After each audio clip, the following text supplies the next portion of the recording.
Okay, so this is a setup brooder for ducks and chickens. The ducklings are right here in this brooder right here. It's a 50-gallon Rubbermaid tub.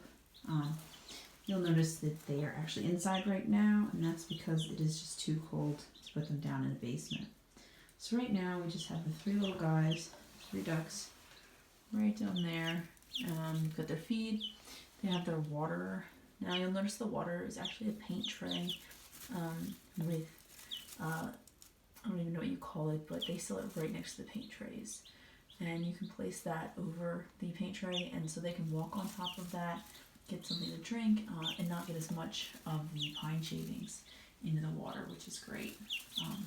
It's actually ironically cleaner than the one that I have for the chickens right now, because I didn't really anticipate it being quite as effective as it is. Also, you'll see that because we're inside, I had to sort of makeshift something to hold the heat lamps on. So took a ladder and took a T-post and used that to hang the lamps.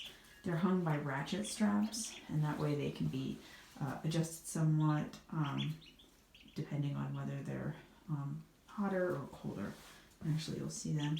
They just hop right up on there. They get the drink when they want and hop right down, and there's no issues. We haven't had any problems at all yet. So they've been taking to that really well. So over here in my second brooder box, we've got 7 chicks, 3 Jersey Giant Blacks, 3 Barred Rocks, and a golden laced Wyandotte. And you'll notice that their water, which I guess you can sort of see, is a lot dirtier compared to when you look over at the one for the ducks,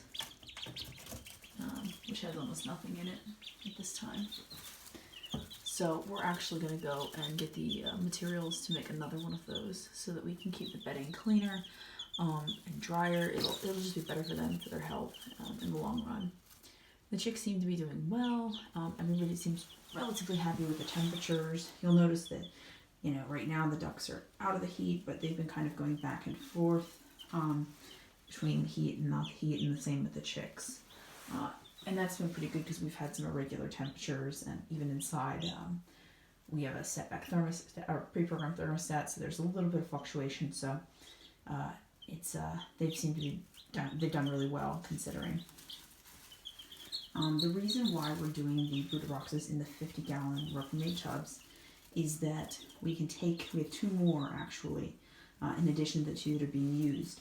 They're going to be the ones that we use when we're cleaning and trading them out, so that we can literally just take them, put them right in here with the shavings already in, put the chicks directly into the new brooder box, and take the old one out, dump it out, clean it out, and get that one ready.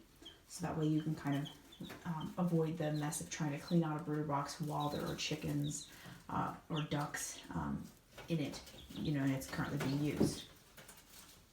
So that is just a few of the things that we've been doing and some changes we've made. Probably when they get a little bigger, we may have to give up the tubs and move to what I usually do, which is a sort of a giant playpen with a tarp underneath.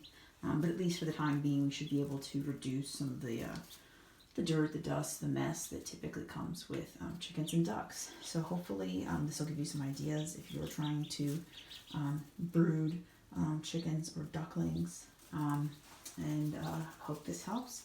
If you have any questions, the one other thing is there's always a question as to ducklings, like what to feed them. The one thing that I do, there's a lot of stuff out there, so I'm not going to claim to know what's right or what's wrong. For the chicks, I do a medicated feed. For the ducklings, I do a non-medicated feed.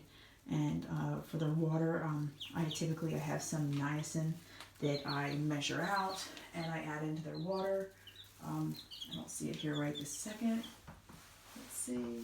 It's in a box somewhere, but you can get them at a drugstore essentially. It's just something over the counter, look in your vitamin aisle.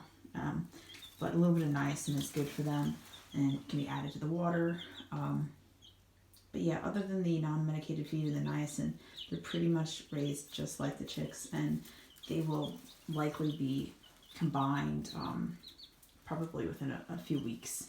And they'll probably have some intermingling and stuff just so that they can kind of become used to one another, and so it's not a complete shock. But the reason that we're doing them separately at the time being is for the ducklings. Just we're actually trying to see if we can get some imprinting going on with the ducklings this time. We've done them in the past as one giant group, which has worked out great, but we were kind of curious to see if we could get the ducklings to imprint on us a little bit better if they weren't with the chicks. Because in the past they've really kind of identified as chickens, believed they were chickens, acted like chickens, and really took their lead from chickens, which, as we all know, chickens can be quite friendly and calm and docile, but they don't tend to be quite as social as ducks. So here's to that.